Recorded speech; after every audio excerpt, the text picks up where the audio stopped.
a boy, fully intact male genitalia, is now in the locker rooms changing with the girls. CIF says, yeah, that's how it should work. Beyond horrible. It's already uncomfortable as a 13-year-old, 14-year-old, 15, 16, 17, 18, however old you are when you're in high school and playing sports.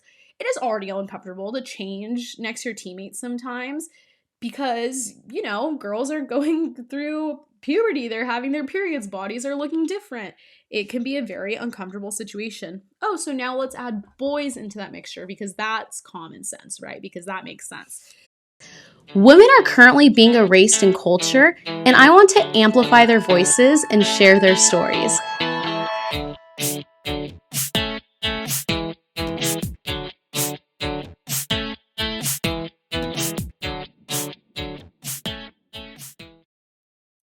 Hello, everybody, and welcome back to This Is a Woman podcast. I am Sophia, the host of This Is a Woman podcast, and today we're going to be diving in on the issue of boys and girls sports, an issue we've talked about before here on the podcast. This one is going to be focusing on CIF, which is the governing body of high school sports in the state of California.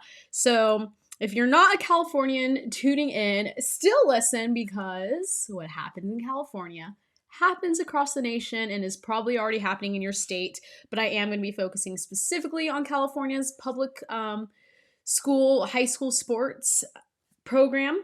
But again, this is probably also happening in your state, and this will kind of give you information on how you can look up how your high school sports policies are in regards to this. So, last Friday, I, along with a bunch of other women, held a press conference outside of the CIF governing board meeting because they have policies that allow boys and girls sports. It was really cool to see the people come together to stand up for girls in sports and high school girls because this isn't a partisan issue.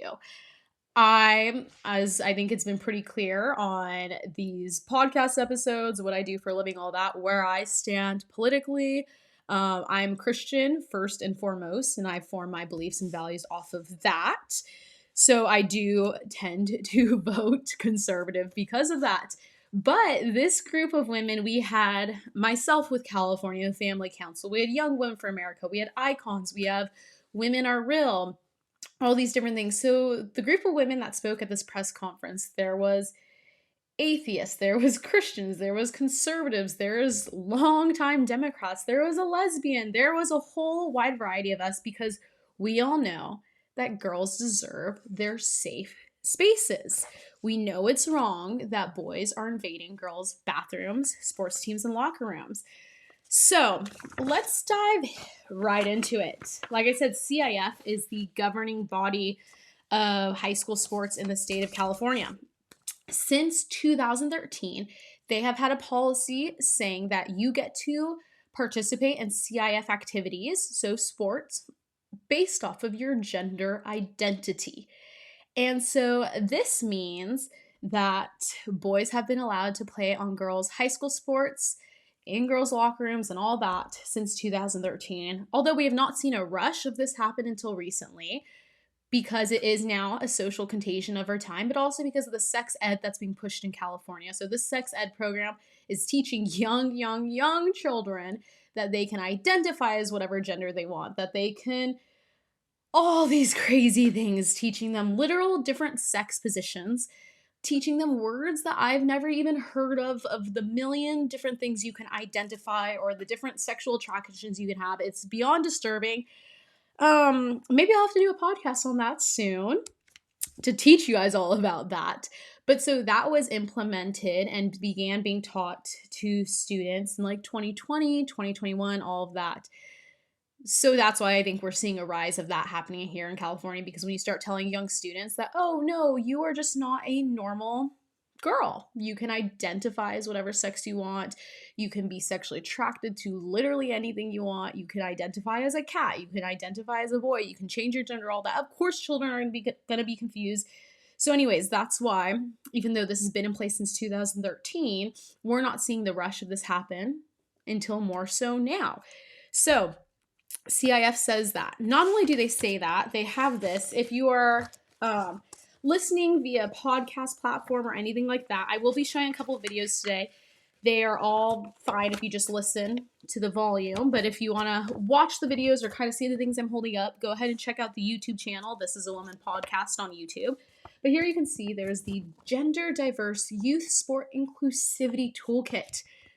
So, not only do they have the policy that says boys can be in girls' sports and vice versa, and same thing, we want boys to have their protected spaces.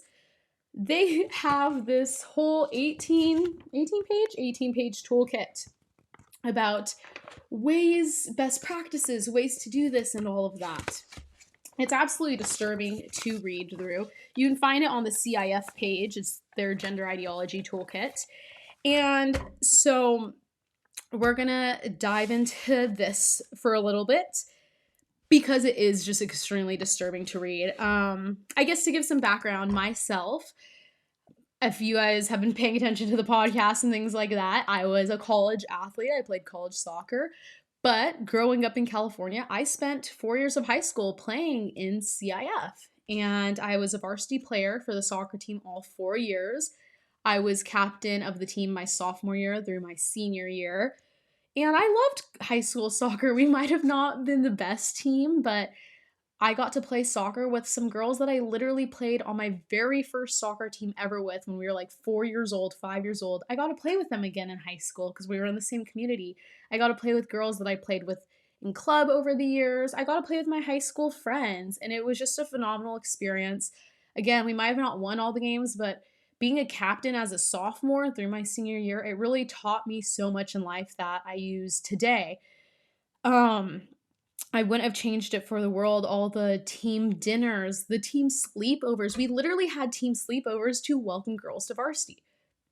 How are we supposed to do that nowadays if boys are on girls' sports teams?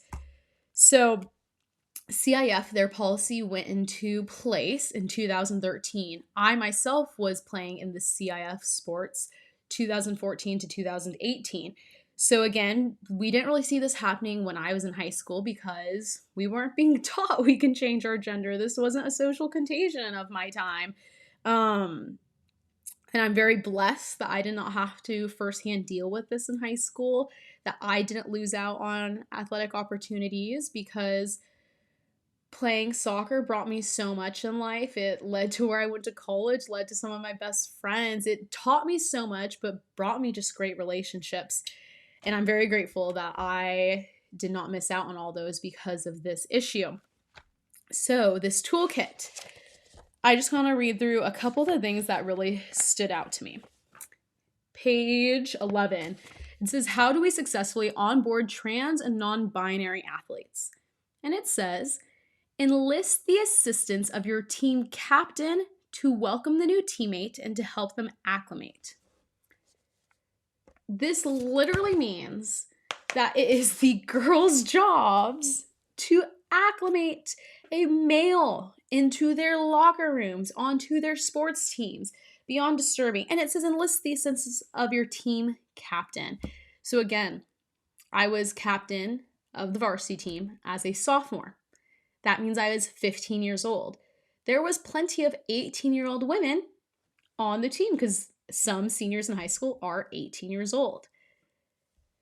That means if there was an 18-year-old man, he's 18 years old as a senior in high school, that chose that he wanted to be on the girls' soccer team at my high school when I was in school, it would have been the job of me, a 15-year-old girl, to make sure this man felt comfortable being naked next to us in the locker room, to make sure this man felt comfortable being on our sports team and welcomed into our team dinners and team sleepovers.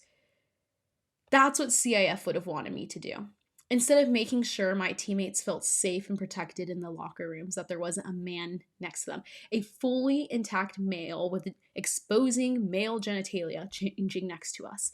Instead of making sure that my teammates each got to fight for a fair opportunity for that starting spot or for that time on the field, I would have to make sure that a man probably would have taken a starting spot from one of them, and I would have had to comfort that man. CIF makes it very clear that they think it's the job of the girls to acclimate men into this, and it's beyond crazy. One of the other things is they did talk about locker rooms. Which restroom and locker room should a trans or other gender student use? Common sense. Girls' locker rooms are for girls, boys' locker rooms are for boys. But nope. They say a student uses the facility that most closely aligns with their gender identity.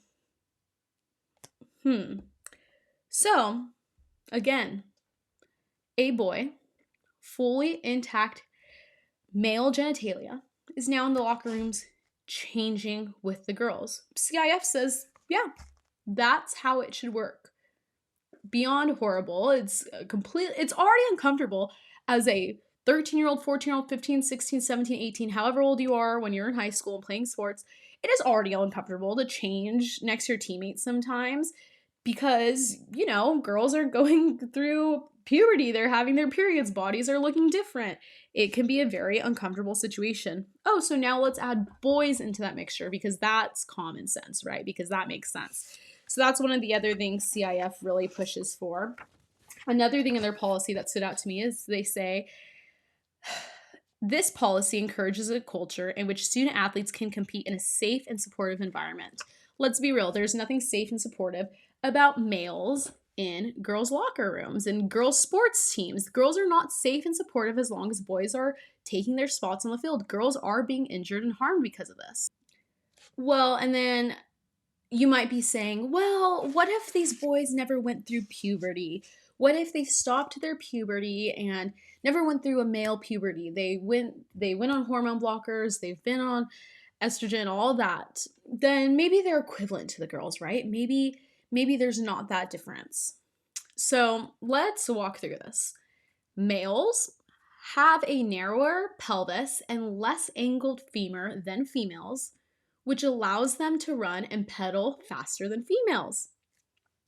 A female's lungs and heart are smaller than a male's, allowing males to take in and use oxygen at an aerobic capacity up to 25% greater than a female, which creates a larger advantage when it comes to stamina, as well as the fibers in male muscles are thicker and more densely packed, which increases a male's physical power over a female. And guess what? None of these advantages can be eliminated by cross-sex hormones. So it doesn't matter if they never fully went through a male puberty. They are males. We are biologically different. This is common sense, right?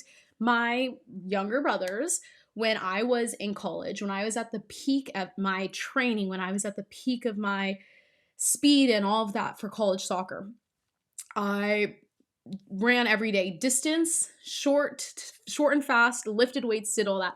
My little brothers went to soccer practice twice a week. And then they sat and played video games. But because when COVID hit, I wanted someone to train with, they would come practice outside with me twice a week. I was running and sprinting and weightlifting 7 days a week. I was in the best shape of my life. When we were then doing fitness tests back in school, I was always in the top 3. So I was in the top 3 of my team at the fitness level that year. My younger brothers, again, I was 21, they were 15. They were not working out. They were working out 2% of what I was. They were able to beat me on every fitness test there was, and they were stronger than me because males and females are simply different. It's common sense.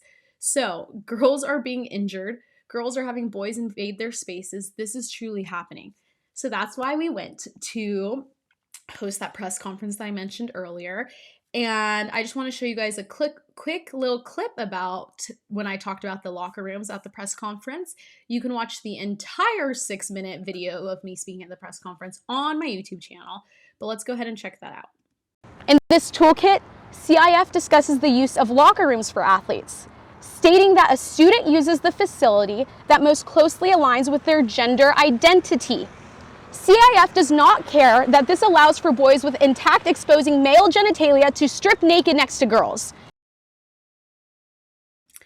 So that was a little clip of mine. There was wonderful speeches given by a lot of women outside, but then we got to go inside the CIF meeting during their public comment. So the way this works is the public comment is 30 minutes long, each person gets 2 minutes each. So once that 30 minutes is up, it's up. Except one person on the CIF governing board in the room just has to make a motion to extend the time. We hit the full 30 minutes. There was maybe 3 or 4 women that were left there that wanted to provide public comment. So 30 minutes goes up and they say, okay, your public comment's over. And I'm sitting there like, okay, us here, we actually studied up on this. We know how your meetings work. So we say, hey, no, only one of you in this room of 50 adults has to make a motion to allow for us to continue public comment. And again, it wasn't 3 hours worth of people left. It was 3 or 4 people left. So we said, just one of you. They sat there in silence. We said, can one of you be brave enough? Not one person out of those 50 adults, CIF coaches, CIF athletic directors, CIF board, were willing to extend the time to continue on this conversation about the issue of their policy allowing boys and girls sports. And again, this wasn't just like, oh, raging right-wing people screaming at them. No, it was literally, like I said, across the board. Leftists, right-wing people, conservatives, liberals, atheists, Christians, lesbians, straight people. It was completely across the board. So I do want to show you guys some of the public comment. I'm going to start with my public comment during their time. I'm only going to show you guys the last 10 seconds. It's super quick, but that's because they literally cut off the microphone. And so I wanted to get this last line in to them while speaking to them. So to be clear, Title IX doesn't say anything about gender identity. It prohibits discrimination only on the basis of sex. Your hands are not tied on this policy. And I trust you understand basic biology, that you know it's wrong to allow boys on the girls' sports teams. Maybe you're just too scared to stand up to this policy. Hear me out. Stand up to it. You were put in this position for such a time as this. Do not let fear stop you from protecting every CIF female athlete. As we know, the only thing necessary for the triumph of evil is for good men to do nothing, so stop doing nothing and fix your policy. So that's how I ended, and I'll go ahead and read to you guys really quickly what I said at the end, just in case that was too fast for you all to understand. But I said, to be clear, Title IX doesn't say anything about gender identity. It prohibits discrimination only on the basis of sex. Your hands are not tied on this policy. I trust you understand basic biology and that you know it's wrong to allow boys on girls' sports teams. Maybe you are just too scared to stand up to this policy. Hear me out. Stand up to it. You are put in a position for such a time as this, and do not let fear stop you from protecting every CIF female athlete. As we know, the only thing necessary for the triumph of evil is for good men to do nothing. Stop doing nothing. Fix your policy. And you might think, well, they're stuck. They have to follow California state law. Okay, so let's dive into that. California state law, AB 1266, became law in 2013, went into effect in 2014. This was called the bathroom bill at the time. It was basically saying that people get to choose which bathroom they use, which locker room they use, sports team they play on based on their gender identity and not sex. So they're thinking, oh no, hands are tied. Nothing we can do about this. We're just following California state law. Wrong. We have Title IX. Title IX supersedes California state law. The issue with that is Title IX, CIF has basically interpreted incorrectly. Title IX is what gave us this protected female sports. It's really what set off female sports in 1972 when Title IX was written. And so that was kind of what I talked about in their public comment, is that they have incorrectly understood Title IX. They have in their toolkit here, let me find it for you all. In their toolkit, they talk about federal and state law. And they say that Title IX applies to gender identity, which it does not. It applies to sex. It's on the basis of sex. What happened is they used Bostock v. Clayton County to say that it ties to gender identity, which this is not the case. Bostock v. Clayton County is not applicable to saying what Title IX is. They can't use it for that. And so I'm just going to read you guys again real quick my full 2-minute public comment, because I walk through about how this isn't correct. So I said to them, hello everyone, I'm Sophia, and I was a 4-year CIF varsity athlete, 3 of those years being a team captain. Playing high school sports is an invaluable experience that is now diminishing for girls in the state of California due to your policies allowing for boys to play on girls' sports teams. Being a former CIF and collegiate athlete, it broke my heart to read the CIF policy, the policy that puts the feelings of boys before the safety of girls. And I'm grateful that I made it out without being harmed, but this is not the case anymore for girls today. To help with the illogical policy, CIF created the Gender Toolkit. And I want to focus in on page 4, federal and state law. The toolkit states CIF has determined that the best reading of Title IX's prohibition on discrimination on the basis of sex is that it includes discrimination on the basis of gender identity. This take is completely refutable, as your toolkit cites Bostock v. Clayton County as to why CIF believes Title IX applies to gender identity, which is incorrect. Title IX actually requires the government to take sex, not gender identity, into account when allocating resources and providing opportunities for athletics. Alliance Defending Freedom, a law firm with 15 Supreme Court victories, thoroughly explains in a 33-page public comment as to why Title IX does not deal with gender identity and why Bostock v. Clayton County does not compel a different conclusion. So to be clear, Title IX doesn't say anything about gender identity. It prohibits discrimination only on the basis of sex. Your hands are not tied on this policy, which is true. Their hands are not tied, and they, as adults, are choosing to do nothing. So again, I wasn't the only one that gave public comment. There were some amazing people there. So let's kind of check it out. I wanted to show you guys one of my friends' public comment. And again, her and I have different political beliefs and all this, but we stand together on this issue. And I think that's so amazing that we're able to say this isn't a partisan issue. This is just common sense. So I'm going to go ahead and play her public comment for you all. WomenAreReal.org. I'm a lesbian. I'm a Democrat. I'm a mother. I gained a California teaching credential. I studied childhood development. So we all know what adolescents are, right? They're exploding brains. That's all they are. We can't let exploding brains dictate policy. Okay, girls deserve separate spaces in sports. That's what Title IX's intent is, and we can't change that, or we're going to lose all of our female athletes. Nobody can change sex. Nobody needs to be excluded from sports. Boys play with boys. Boys need to accept boys that look a little different. That's what your toolkit should be about, not about telling girls to accept boys in their sacred spaces. I'm a former scholarship athlete. Boys are going to start taking girls' scholarships. Eventually all teams will be all boys because coaches want to win. Okay? Boys and men already have the power. You got to protect the girls. That's what Title IX is for. You have the power. Okay, we're here to tell you there's going to be blood on your hands. Girls are already getting injured by boys in their sports. Concussions. I'm afraid of the next injury could be a broken neck or a death. You all need to speak up and do something about this. We can't watch our kids get destroyed. We can't watch all the progress women have made be destroyed. These are our kids. This is our society. You have the power to do the right thing here. Please do it. So that was just great. She made a key point. Will they stand up finally once a girl dies? Because that's what we're heading to. And I'm not being dramatic, not oversaying things, but that is genuinely what we are heading to. The other clip I want for you guys to all hear is my friend Nick Wilson.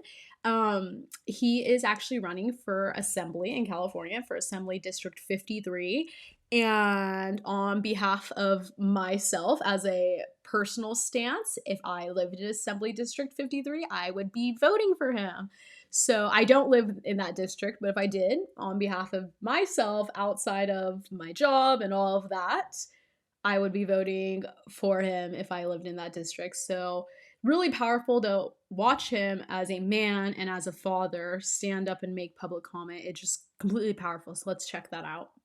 I'm a husband, I'm a father, and I'm in shock at what's actually happening. What are we really doing? Your policies and these laws are not rooted in truth, science, reason, everything it is that we understand about reality. And the thing is that you guys are very smart people, and you know it. Our country is in decline. Our state is in decline. These policies and laws are hurting our children. And I ask for the fathers in this room to look at yourselves in the mirror and stand up and start displaying leadership. Otherwise, your legacy is going to be rooted in the biggest failure when your efforts matter the most. The truth is if you have children, ask yourself honestly, are you going to be okay if you have children? No matter what sex they are, there's only two sexes. Let's just be honest. Play with kids of the opposite sex, get hurt, change in a female locker room with boys coming in. You gonna be okay with that? Really? Not one of you can look at me in the eye and say yes. Can we start being honest and do the right thing and show this state and show this country that you have the intestinal fortitude to stand up and push back, because these false narratives have led to dangerous public policy, and nothing is more important than our children. So to the parents and to the fathers, stand up.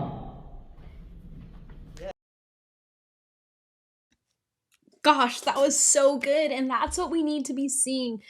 There are some amazing women standing up for this, from Riley Gaines to Bethany Hamilton to Macy Petty to different legislators, just amazing women standing up for this. But where are the dads? Where are the men? We need you guys in this movement.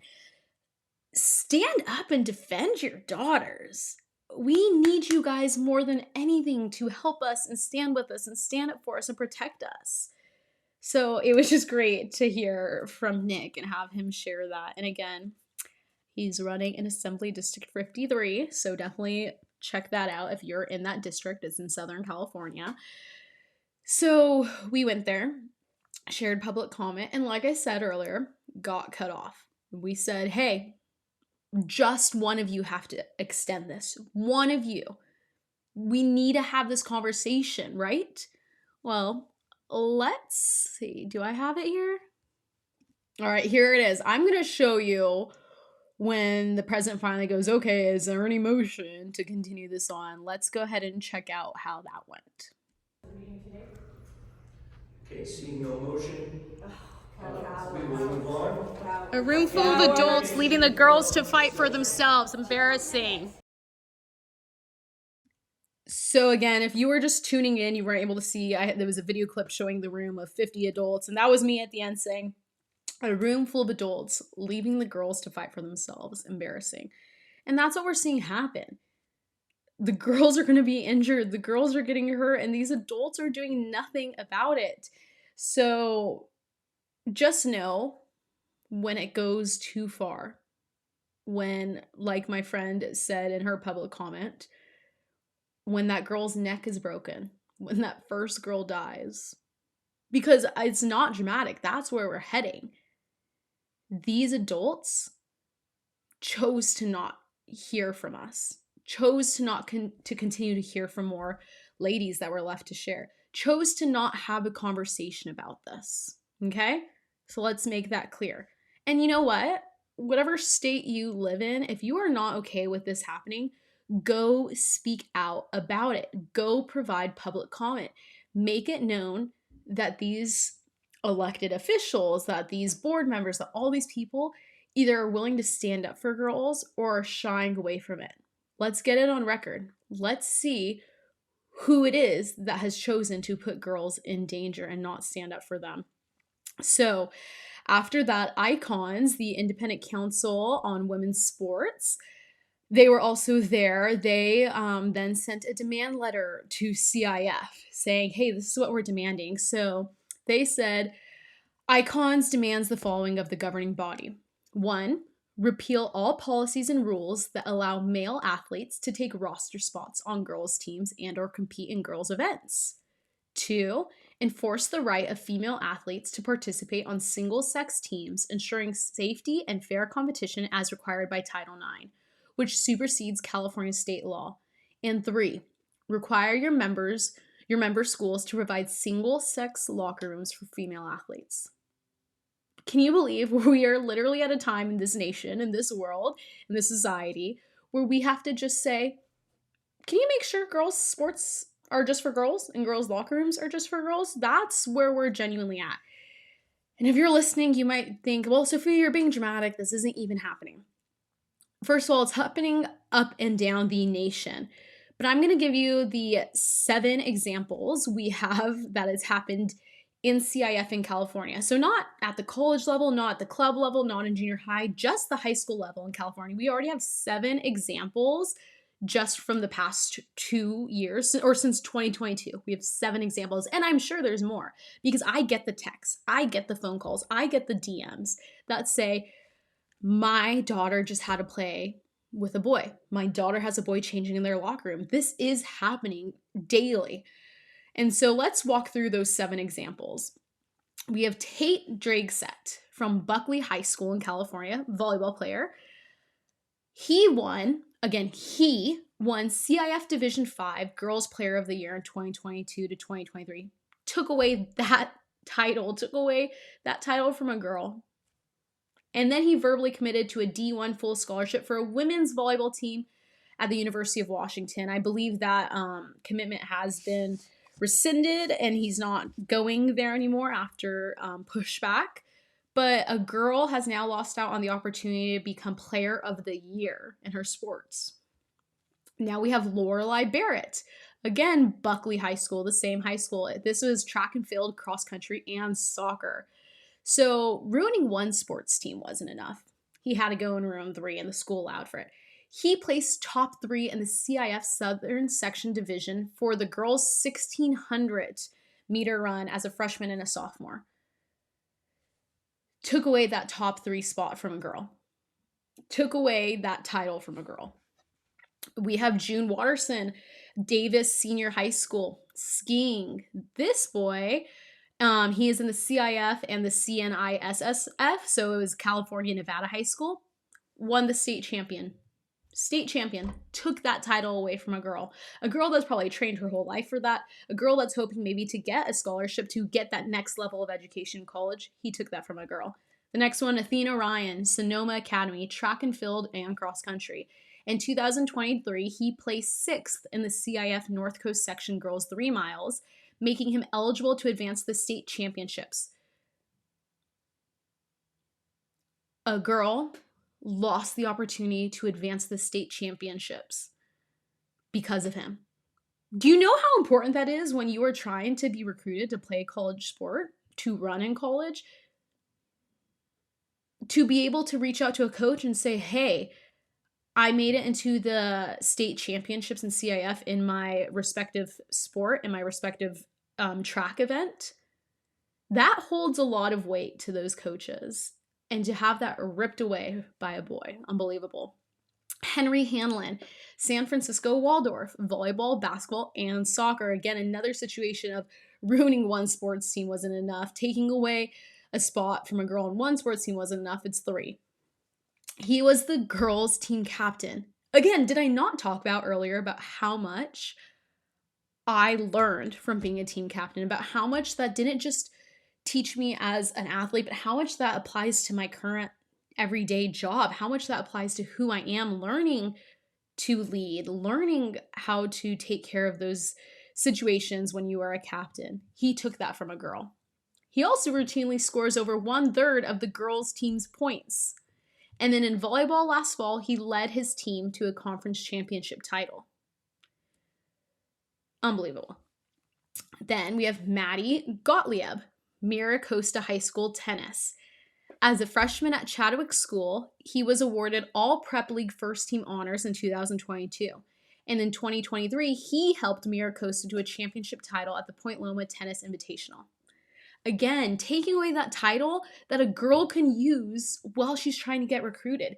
Taking away that title that a girl worked her entire life for, because Males are just biologically faster, stronger, more athletic than women are. It's common sense. And then we have Aaron Lester, Half Moon Bay High School volleyball player. He concussed a player on an opposing team, ending that girl's senior season and athletic career early. Those are just 7 of the CIF examples we have. This is happening up and down the nation. I did a podcast with Peyton McNabb. It's one of the first podcasts. You can go check that out. She was a senior high school player, not from California, but she was spiked by a male in the head while playing volleyball.